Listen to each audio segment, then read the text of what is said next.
Hey guys, आज की movie का एक्सप्लेनेशन थोड़ा सा अटपटा होने वाला है क्योंकि ये मूवी सबसे हटके है। इस मूवी में दो बच्चों की प्रेम कहानी बताई गई है जो आगे चलकर कैसे कैसे मोड़ लेंगी ये तो आपको पूरा वीडियो देखने के बाद ही पता चलेगा। और इस मूवी में बहुत सारे ऐसे इंटीमेट सीन्स है जिसे मैं आपको यूट्यूब स्क्रीन पे नहीं बता सकता। So let's begin guys. Movie की शुरुआत होती है, तभी हमें एक औरत बीच पे दिखाई देती है और वो इमोशनली ये कहती है कि तुम दूर चले गए हो, इसका मतलब ये नहीं कि तुम सच में दूर चले गए हो। जाते जाते तुमने जो मुझे गिफ्ट दिया है वो मुझे बहुत पसंद आया है। तभी हमें पता चलता है कि ये औरत प्रेग्नेंट है। आगे हमें एक छोटी लड़की दिखती है जो बीच पे खड़ी होती है जिसका नाम रेबिका है और उसका दोस्त भी वही होता है जिसका नाम टॉमी होता है। आगे हमें रेबिका अपने बेड पे लेटी हुई दिखाई जाती है। उसी दिन जब रेबिका लेटी होती है तो वहाँ टॉमी आता है और वो दोनों बीच में खेलने के लिए चले जाते हैं। अगले सीन में हमें टॉमी के घर रेबिका को दिखाया जाता है जो कि सो रही होती है। तभी टॉमी के डैड आते हैं और कहते हैं कि रेबिका के डैड का फोन है, लेकिन रेबिका सो रही होती है जिस वजह से उसके डैड उसे वही रुकने के लिए कहते हैं। और जब उसके डैड वहाँ से चल जाते हैं तो रेबिका झट से उठ जाती है और हमें पता चलता है कि वो लोग झूठ बोल रहे थे।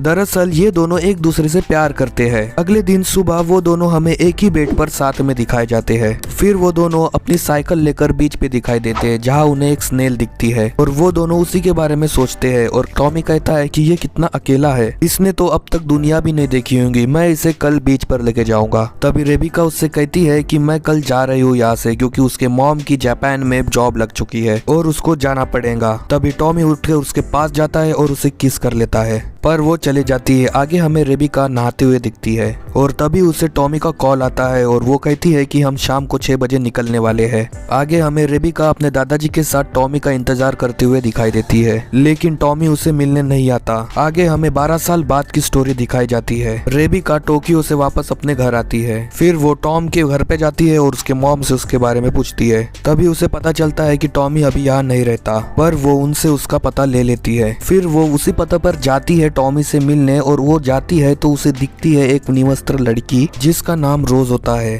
तभी पीछे से आवाज आती है, तुम कौन हो? तो वो टॉमी होता है। अब इनका प्यार इतना गहरा होता है कि वो दोनों एक ही झलक में एक दूसरे को पहचान जाते हैं। आगे वो एक दूसरे से बात कर रहे होते हैं तभी रोज भी वहाँ उनके साथ होती है जो वहाँ से जेलस होकर चले जाती है। फिर रेबिका भी वहाँ से चली जाती है। अगले दिन टॉमी हमें रेबिका के घर के बाहर खड़ा हुआ दिखता है। तभी वहाँ रेबिका आती है और वो दोनों बीच पे चले जाते हैं। पता नहीं बीच पे इनका कौन सा खजाना दबा है कि वो बार बार वही जाते हैं। खैर जब वो बीच पर पहुंचते हैं तो रेबिका उससे पूछती है कि वो लड़की कौन थी। तभी टॉमी उससे कहता है कि मैं उसे नहीं जानता, मैं तो उसे कल ही मिला था। और तभी वो अपने कपड़े उतार के बीच में नहाने के लिए चले जाता है। आगे जब वो दोनों डिनर टेबल पर होते हैं तभी टॉमी उसे वही वाला स्नेल दिखाता है और कहता है तुम्हारे जाने के 1 साल बाद ये स्नेल मर गया, लेकिन मैंने इसे अभी तक संभाल के रखा है। और इनके बातों ही बातों में इनकी आंखें चार हो जाती है और ये इंटीमेट हो जाते हैं। आगे वो दोनों बीच पर साथ दिखाई देते हैं। तभी टॉमी कहता है कि मैं 2 दिन के लिए बाहर जा रहा हूँ। तभी रेबिका भी उससे कहती है कि मैं भी तुम्हारे साथ चलती हूँ, लेकिन टॉमी उसे मना कर देता है। फिर वो घर जाकर कहता है कि मैंने एक कंपनी को अपने जेनेटिक सैंपल्स दिए हैं जिनका कहना है कि मैं मरने के बाद फिर से जिंदा हो सकता हूँ। फिर टॉमी रेबिका को अपने पाले हुए कॉकरोचेस दिखाता है। अगले दिन वो दोनों उसी काम के लिए घर से निकल जाते हैं। जब वो रास्ते में होते हैं तो रेबिका कहती है कि मुझे वॉशरूम जाना है। टॉमी अपनी कार को सड़क के साइड में रोक लेता है। जब रेबिका सामने जा रही होती है तभी उसे पीछे से एक आवाज आती है और वो कार में जाकर बैठ जाती है।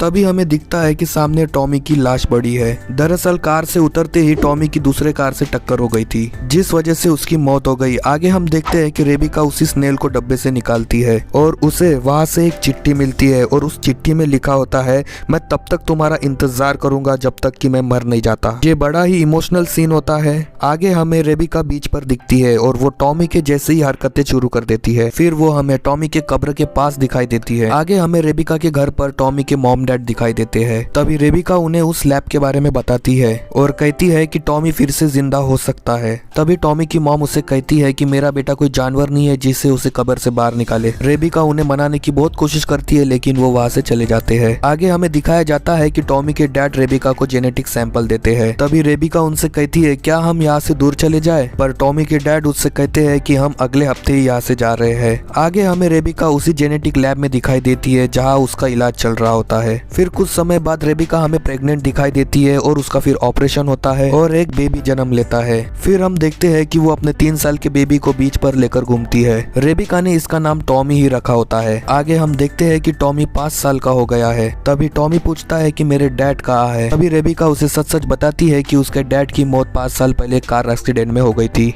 आगे वो दोनों घूमते हुए दिखाई देती है। टॉमी रेबिका को पोयम सुना रहा होता है। फिर वो दोनों साथ में नहाने चले जाते हैं। अगले सीन में हमें दिखाया जाता है कि टॉमी अपने दोस्तों के साथ खेल रहा होता है। उनके साथ एक लड़की भी होती है। तभी वहाँ रेबिका आती है और रेबिका उससे कहती है कि चाहो तो तुम हमारे घर पर आके भी खेल सकती हो, पर वो लड़की मना करके वहाँ से चले जाती है। तभी टॉमी कहता है कि उसके शरीर से बहुत गंदी बदबू आ रही थी। आगे हमें रेबिका अपने पड़ोसियों के साथ दिखाई देती है। तभी एक औरत उससे पूछती है कि तुमने उस लड़की को घर में खेलने के लिए बुलाया है? अगर तुम्हें नहीं पता है तो हम तुम्हें बता दें कि वो लड़की एक क्लोन है। उसकी माँ ने अपनी ही माँ को जन्म दिया है। इस बात को हम समझ सकते हैं, हमारे बच्चे नहीं। दरअसल वो लड़की भी टॉमी की तरह एक क्लोन होती है। अगले दिन टॉमी का बर्थडे होता है और बर्थडे पार्टी पर आने के लिए सब लोग मना कर देते हैं क्योंकि उसकी दोस्ती उस लड़की से होती है, जिस वजह से टॉमी उससे दुखी हो जाता है। फिर रेबिका टॉमी को लेकर बीच पर चल जाती है। फिर जब टॉमी खेल रहा होता है तो वहाँ उसे एक स्नेल दिखाई देती है। फिर वो अपने मॉम से पूछता है कि क्या हम इस स्नेल को अपने घर लेके जा सकते हैं? तभी रेबिका कहती है कौन सा घर, यही तो हमारा घर है। अगले दिन दोनों साथ में बैठे होते हैं। तभी वहाँ पर एक छोटा लड़का आता है और कहता है कि मैं तुम्हारा पड़ोसी हूँ और टॉमी को एक नया दोस्त मिल जाता है। अगले दिन दोनों साथ में खेल रहे होते हैं। तभी टॉमी रेबिका के ऊपर चढ़ जाता है और कहता है कि मैं जो चाहूँ वो आपके साथ कर सकता हूँ। तभी वहाँ टॉमी का दोस्त आता है, जिसे देख टॉमी वहाँ से चले जाता है।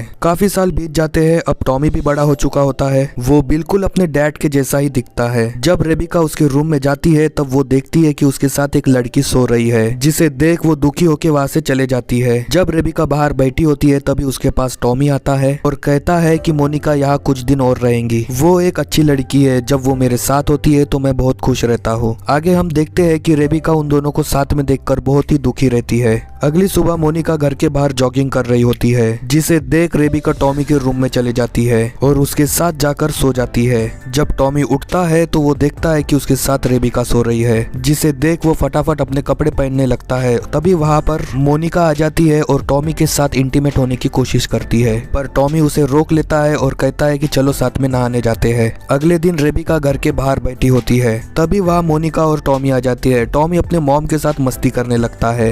मस्ती में वो उनकी टी शर्ट के अंदर अपना मुंह घुसा देता है, जिसे देख मोनिका वहाँ से चले जाती है। फिर टॉमी भी वहाँ से चला जाता है। अगले दिन वो जब बीच से घर वापस आ रहे होते हैं तभी उसे वहाँ एक औरत दिखती है। तभी टॉमी अपने मॉम से पूछता है कि ये कौन है। तभी वो कुछ नहीं कहती और वहाँ से चले जाती है। दरअसल वो औरत पहले वाले टॉमी की मॉम होती है। फिर वो रात को उठकर अपने मॉम के कमरे में जाता है और पूछता है कि वो औरत कौन थी, लेकिन रेबिका कुछ नहीं बताती। अगले दिन वो तीनों नाश्ता कर रहे होते हैं। तभी टॉमी गुस्सा हो जाता है और वो हर चीजें तोड़ने फोड़ने लगता है और कहता है कि मैं जानता हूँ उस औरत को। फिर वो खुद को बाथरूम में बंद कर देता है। फिर वो बाहर आता है तो वो देखता है कि मोनिका वहाँ से जा रही होती है। फिर वो अपने मॉम के रूम में जाता है। तभी रेबिका उसे अपने डैड का लैपटॉप देती है, जिसमें वो अपने डैड की फोटोज और वीडियोस देखता है। अब टॉमी को सारी बातें पता चल चुकी है, जिस वजह से वो गुस्सा हो जाता है और अपने मॉम का गला पकड़ के उसे बेड पे फेंक देता है। वो बहुत गुस्सा हो जाता है और उन दोनों में काफी बहस भी होती है। फिर वो दोनों अनकंट्रोल हो जाते हैं और वहीं पर इंटीमेट हो जाते हैं। उसी दिन शाम को टॉमी घर छोड़कर वहाँ से चला जाता है और रेबिका भी उसे रोकने की कोशिश नहीं करती, क्योंकि उन दोनों को भी पता चल चुका है कि इस बात का भी कोई मतलब नहीं है। देखो, भले ही रेबिका के साथ जिंदगी ने काफी कुछ गलत किया है और टॉमी को भी उससे छीन लिया था, लेकिन रेबिका ने जिंदगी से टॉमी को फिर से वापस ले लिया। लेकिन जो तकदीर में लिखा होता है वही होता है। रेबिका भी टॉमी को संभाल नहीं पाई और इसी तरह इस मूवी का एंड हो जाता है। अगर आपको मेरा एक्सप्लेनेशन अच्छा लगता है तो प्लीज चैनल को सब्सक्राइब कर देना और बेल आइकन दबाना मत भूलना। मिलूंगा इस एक वीडियो के साथ। So till then, bye bye.